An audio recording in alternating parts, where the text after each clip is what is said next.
No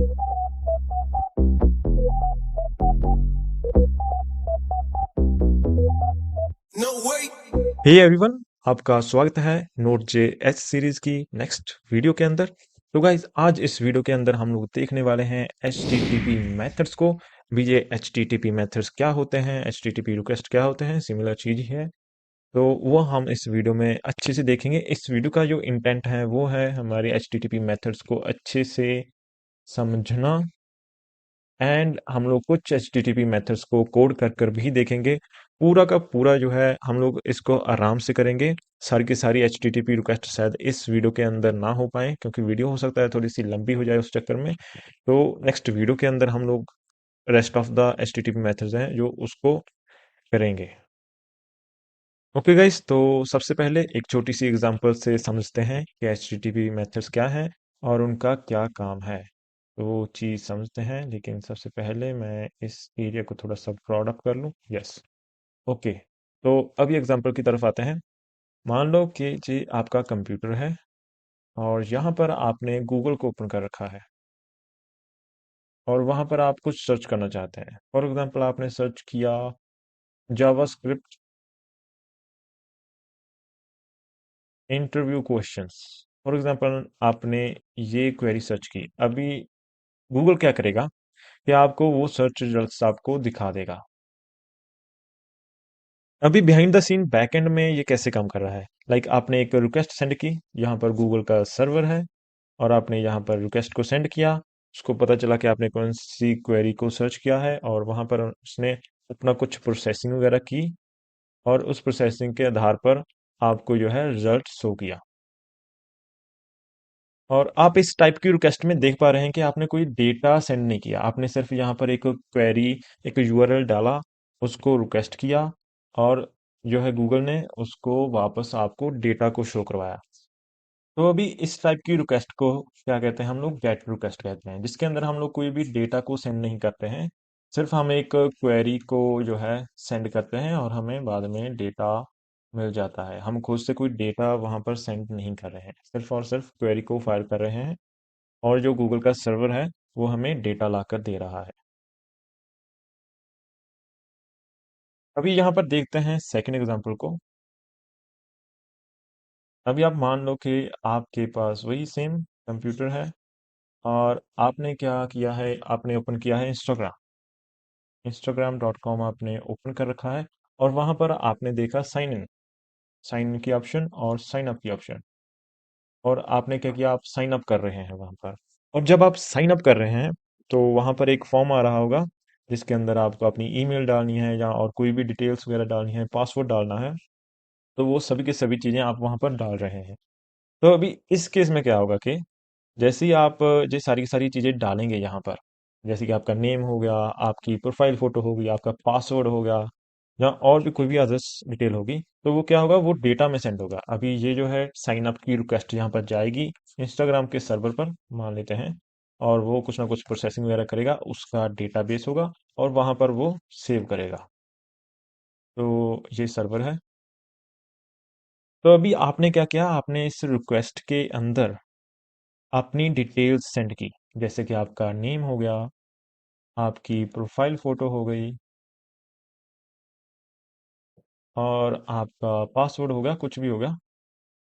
तो वो जो है आपने रिक्वेस्ट में सेंड की। अभी सर्वर ने कुछ ना कुछ प्रोसेसिंग की और उस डेटा को अपने डेटाबेस में स्टोर कर लिया और आपको यहाँ पर उसने कुछ मैसेज दे दिया। For example sign up successfully का मैसेज आपको दिखा दिया, या फिर आपको होम पेज के अंदर ले गया, कुछ भी इसके बाद प्रोसेसिंग हुई। लेकिन एक बार आपने डेटा को सेंड किया, अभी जब भी आप डेटा को सेंड कर रहे हैं अपने रिक्वेस्ट के थ्रू, तो उसको कहते हैं पोस्ट रिक्वेस्ट। तो इस टाइप की रिक्वेस्ट को कहते हैं पोस्ट रिक्वेस्ट या फिर पोस्ट मेथड।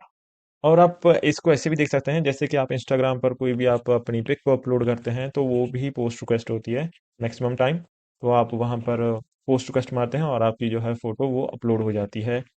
अभी जो हमारा नेक्स्ट मेथड आता है वो है पैच का मेथड। तो यहाँ पर हम लोग देखते हैं अभी पैच का मेथड। तो इसके लिए भी एक छोटी सी एग्जांपल ले ही लेते हैं गाइस।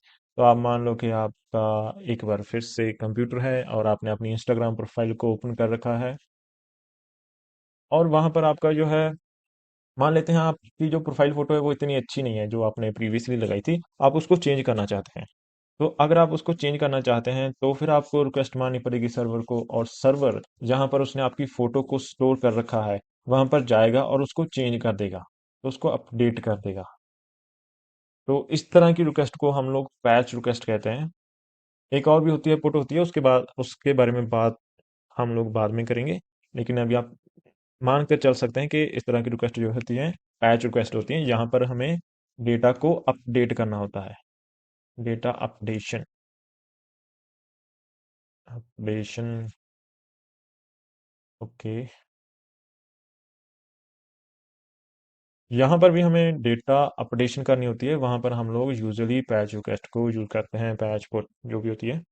सो ये था पैच मेथड। अभी एक और टाइप का मेथड भी होता है जिसको हम लोग कहते हैं डिलीट। और जैसा कि आपको इसके नाम से ही पता चल रहा है, ये जो है डिलीट करता है। तो वही सेम एग्जांपल, आपने इंस्टाग्राम को ओपन कर रखा है, आपने एक पोस्ट की थी अपनी पिक्चर को वहां पर, और अभी आप बाद में उसको डिलीट करना चाहते हैं, आपको लगा कि इतनी अच्छी पिक्चर नहीं है, आप उसको डिलीट करना चाहते हैं। तो आप क्या कहते हैं, सर्वर पर आप उसको डिलीट रिक्वेस्ट मारते हैं, कोई भी वहां पर बटन लगा होगा डिलीट का। तो जैसे ही आप उस डिलीट पर क्लिक करते हैं तो जो है सर्वर पर डिलीट की रिक्वेस्ट जा रही होती है। डिलीट की रिक्वेस्ट जा रही होती है with any like unique ID जो भी आपकी पोस्ट की होगी। एंड उस डिलीट की रिक्वेस्ट में जो भी होता है सर्वर प्रोसेसिंग करता है, और जहाँ पर भी आपकी जो है फोटो वीडियो सेव होती है तो वहां पर जाकर उसको डिलीट कर देता है आपके अकाउंट से। तो गाइस ये थे सबसे इंपॉर्टेंट HTTP मेथड्स। अभी ये इतने इंपॉर्टेंट क्यों हैं, इसके अलावा भी कुछ होते हैं, आप चाहे तो उसको एक्सप्लोर कर सकते हैं, बाद में भी हम लोग एक्सप्लोर करेंगे, लेकिन ये बेसिक मेथड्स हैं और बहुत ही ज़्यादा इंपॉर्टेंट मेथड्स हैं। अभी इन मेथड्स का बेनिफिट क्या है, इन मेथड्स का बेनिफिट है कि आप इससे CRUD ऑपरेशंस कर सकते हैं। CRUD ऑपरेशंस मीनिंग क्रिएट, आप कुछ भी क्रिएट कर सकते हैं, जैसे कि कोई ब्लॉग ऐप है वहां पर आप ब्लॉग को क्रिएट कर सकते हैं, आप डेटा को रीड कर सकते हैं, आप डेटा को अपडेट कर सकते हैं, आप डेटा को डिलीट कर सकते हैं।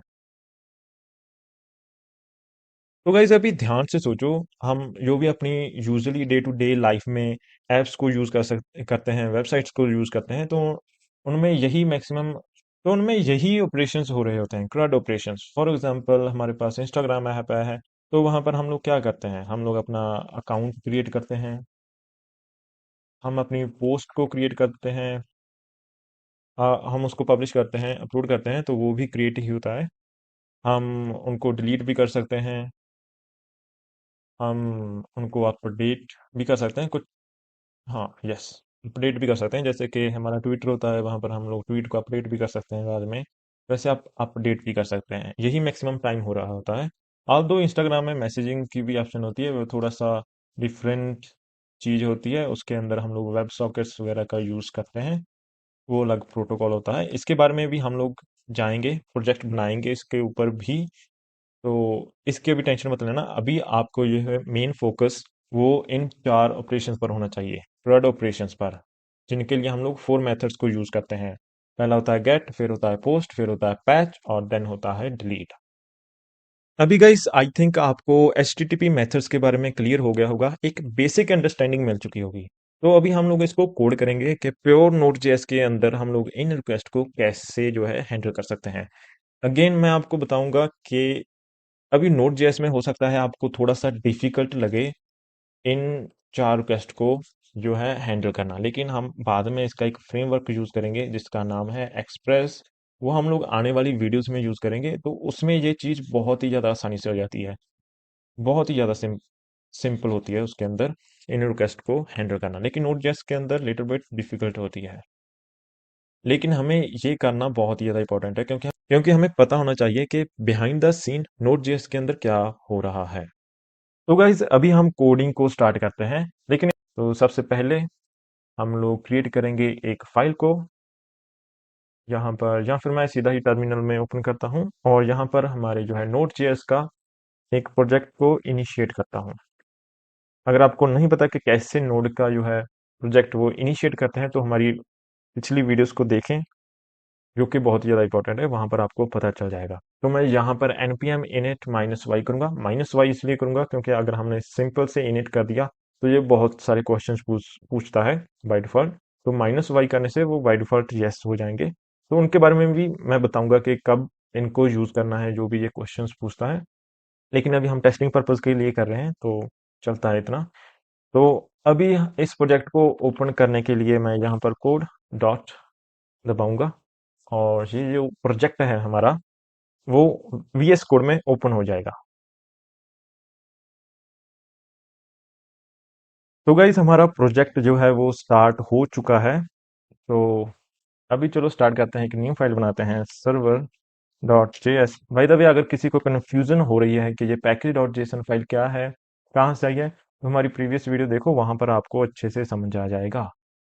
और इसका एक और प्रीरिक्विजिट है कि आपको पिछला मॉड्यूल्स वाला जो है वो भी वीडियो आपको देखनी पड़ेगी, जिसके अंदर हमने सर्वर को क्रिएट किया है HTTP मॉड्यूल से, क्योंकि वही सेम मॉड्यूल इसके अंदर अभी यूज होगा।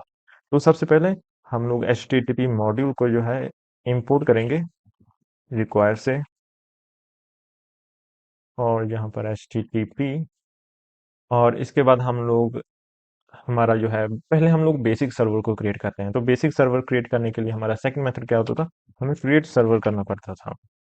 तो क्रिएट सर्वर जो है मेथड है वो हमारे HTTP मॉड्यूल में मौजूद होता है। तो मैं जल्द से यहाँ पर क्रिएट करूँगा सर्वर को।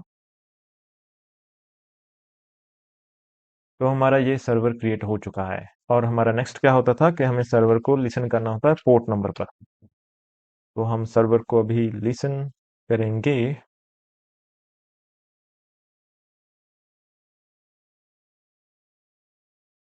और यहाँ पर हम लोग पोर्ट नंबर अपनी मर्जी का दे सकते हैं, लेकिन प्रोडक्शन ग्रेड में ऐसा नहीं होता है। हम लोग यहाँ पर हार्ड कोड नहीं करते हैं पोर्ट नंबर को, लेकिन अभी के लिए टेस्टिंग के लिए आप यहीं पर हार्ड कोड करें। और कैसे प्रोडक्शन ग्रेड में काम होता है वो भी मैं आपको बताऊंगा आने वाले लेक्चर्स में। और गाइस यहाँ पर मैं एक और जो है पैकेज को इंस्टॉल करूंगा जिसका नाम है नोडमॉन। आई थिंक मैंने इसके बारे में अपनी प्रीवियस वीडियो में बता दिया था कि नोडमॉन क्या चीज़ है, क्या करता है। तो आप उसको देख लेना इसको यूज़ करने से पहले। तो यहाँ पर मैं अपनी एक कस्टम कमांड बनाऊंगा जो कि नोडमॉन स्टार्ट कर देगी। तो अभी बेसिकली नोडमॉन का काम क्या है कि अगर मैं नोडमॉन को यूज़ ना करूं तो मुझे बार बार सर्वर को रीस्टार्ट करना पड़ेगा अगर मुझे कोई भी चेंजेस को रिफ्लेक्ट करना है, लेकिन नोडमॉन वो मेरे लिए चीज़ अपने आप कर देगा। तो npm run def मैं यहाँ पर करूँगा, जो हमने यहाँ पर कमांड बनाई थी अपनी। और यहाँ पर कुछ एरर आ चुका है क्योंकि यहाँ पर सर्वर डॉट जी एस है, मैंने इंडेक्स डॉट जी एस लिखा हुआ था। और यहाँ पर इसको एक बार रोकेंगे।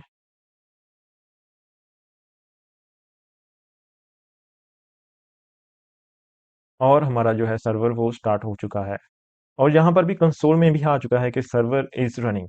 तो अभी सबसे पहले यार हम लोग गेट रिक्वेस्ट को हैंडल करेंगे, तो उसके लिए मुझे देखना पड़ेगा सबसे पहले रिक्वेस्ट, क्योंकि हमें यूजर से रिक्वेस्ट आ रही है, और वहां पर हमें देखना पड़ेगा कि उसका मेथड क्या है। अगर उसका जो मेथड है वो गेट है, तो हमें वहां पर क्या चीज करनी है। तो सबसे पहले तो हमें चेक करना है क्या मेथड गेट है, और इसके बाद हमें चेक करना है कि उसका यूआरएल क्या है। यूआरएल चेकिंग कि कौन सी यूआरएल पर रिक्वेस्ट आई है, जैसे कि यहाँ पर इफ रिक्वेस्ट डॉट यूआरएल।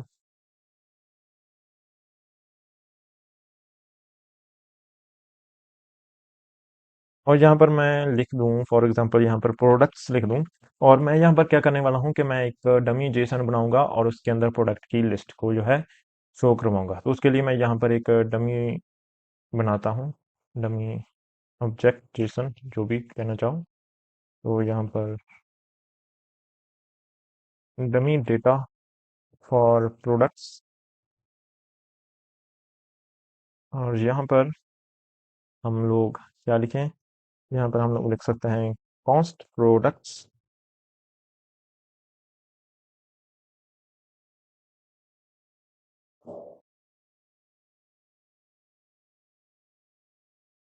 और इसके अंदर हम लोग देंगे ऑब्जेक्ट्स। ऑब्जेक्ट्स के अंदर एक तो होगी आईडी, यूनिकली आइडेंटिफाई करने के लिए, और यहाँ पर होगा 1। और इसके बाद यहाँ पर हम लोग लिख सकते हैं नेम। फॉर एग्जांपल नेम हमने लैपटॉप लिख दिया।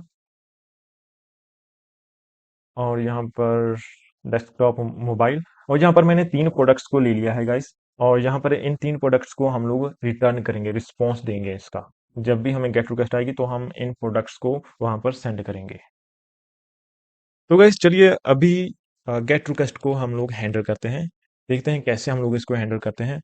तो जैसे ही यूज़र जो है स्लैश प्रोडक्ट्स यूआरएल में हिट करेगा तो उसको हम लोग रिस्पॉन्स में ये हम डेटा दिखाना चाहते हैं in the form of Jason. तो मैंने आपको पिछली बार बताया था कि जेसन को दिखाने के लिए हमें सबसे पहले रिस्पॉन्स का जो है हेडर हमें सेट करना पड़ेगा कि हम लोग किस फॉर्म में जो है डेटा को सेंड कर रहे हैं। हमें बताना पड़ेगा कि हम लोग जेसन फॉर्मेट में सेंड कर रहे हैं। तो हमें बताना पड़ेगा रिस्पॉन्स डॉट राइट हेड। और यहाँ पर पिछले वाला कोड वही सेम चीज़ मैंने यहाँ पर कॉपी पेस्ट किया है। यहाँ पर लिखा हुआ है 200 स्टेटस कोड है। अगर आपको स्टेटस कोड के बारे में नहीं पता तो इसके लिए डेडिकेटेड वीडियो भी मैं बना सकता हूँ। अदरवाइज डिस्क्रिप्शन में एक मैं लिंक दूंगा, वहाँ पर सारे के सारे स्टेटस कोड लिख रखे हैं कि 200 का क्या मीनिंग है, 400 का क्या मीनिंग है। इसके बारे में मैं अभी आपको बताता हूँ कि इसका क्या मीनिंग है। 200 का बेसिकली मीनिंग है कि रिस्पॉन्स आ रहा है, सर्वर चल रहा है एकदम मस्त। तो अभी कंटेंट टाइप जो कि पिछली वीडियो में मैंने आपको बताया था कि ये कंटेंट टाइप हम लोग यहाँ पर सेट कर रहे हैं कि किस कौन सा डेटा हम लोग रिस्पॉन्स में सेंड कर रहे हैं। एप्लीकेशन जेसन हम लोग जेसन का जो है सेंड कर रहे हैं जेसन के फॉर्मेट में। और यहाँ पर हमने रिस्पॉन्स में जेसन सेंड कर दिया। अगर आपको बेसिक जावास्क्रिप्ट आती है तो आपको पता होगा कि हमने जहाँ पर जेसन डॉट स्ट्रिंगिफाई क्यों किया है। तो रिस्पॉन्स में सेंड करने से पहले सबसे पहले हमें प्रोडक्ट्स वाला जो ये है इसको हमें सबसे पहले जेसन में कन्वर्ट करना पड़ेगा। हम लोग को स्ट्रिंगिफाई करना पड़ेगा सबसे पहले इसको। तो इसके बाद हम लोग सेंड करेंगे। तो इसको हम लोग सेंड करते हैं। तो अभी देखते हैं यार ब्राउज़र में जाकर के हमारा जो है रिस्पॉन्स क्या आएगा। तो उसके लिए यहाँ पर हम लोग लिखते हैं localhost 3000 hello world. Hello world आ रहा है, बिल्कुल सही है। यहाँ पर हमने स्लैश प्रोडक्ट्स जो हमने डिफाइन किया था कि जब भी कोई यूज़र इस यूआरएल में जाएगा, इस पाथ पे हिट करेगा तो उसको जेसन डेटा दिखाना चाहिए। तो आई थिंक मैंने कुछ गलत लिखा है यहाँ पर प्रोडक्ट्स। ओके, तो यहाँ पर हमारा नहीं चल रहा क्योंकि हमने इस फाइल को सेव नहीं किया। तो यहाँ पर एक बार हम लोग सेव करेंगे और अभी देखते हैं कि हमारा क्या रिजल्ट आता है। तो आप लोग देख सकते हैं कि जेसन फॉर्मेट में डेटा आ चुका है। तो हमने गेट रिक्वेस्ट को सक्सेसफुली जो है हैंडल कर लिया है। तो ये जो तरीका था वो गेट रिक्वेस्ट को हैंडल करने का तरीका था। इसमें हमने कोई भी डेटा सेंड नहीं किया गाइस। तो यहाँ पर हमने सिर्फ एक पाथ पर यूआरएल पर जो है रिक्वेस्ट मारी है और हमें डेटा मिल चुका है जेसन के फॉर्मेट में। तो गाइस चलिए अभी हम लोग पोस्ट रिक्वेस्ट को देखते हैं कि कैसे हैंडल करना है। हम लोग पोस्ट रिक्वेस्ट को अभी हैंडल करेंगे क्योंकि गेट और पोस्ट जो है वो बहुत ही ज़्यादा यूज़ करेंगे आप। हम लोग हमारे प्रोजेक्ट्स में यूज़ करेंगे जो कि आने वाली वीडियोस में हम लोग बहुत ही अमेजिंग प्रोजेक्ट्स को बनाने वाले हैं। और अगर आप किसी कंपनी में जाएंगे तो वहां पर भी इन दो जो है मेथड्स का बहुत ही ज़्यादा यूज़ करने वाले हैं।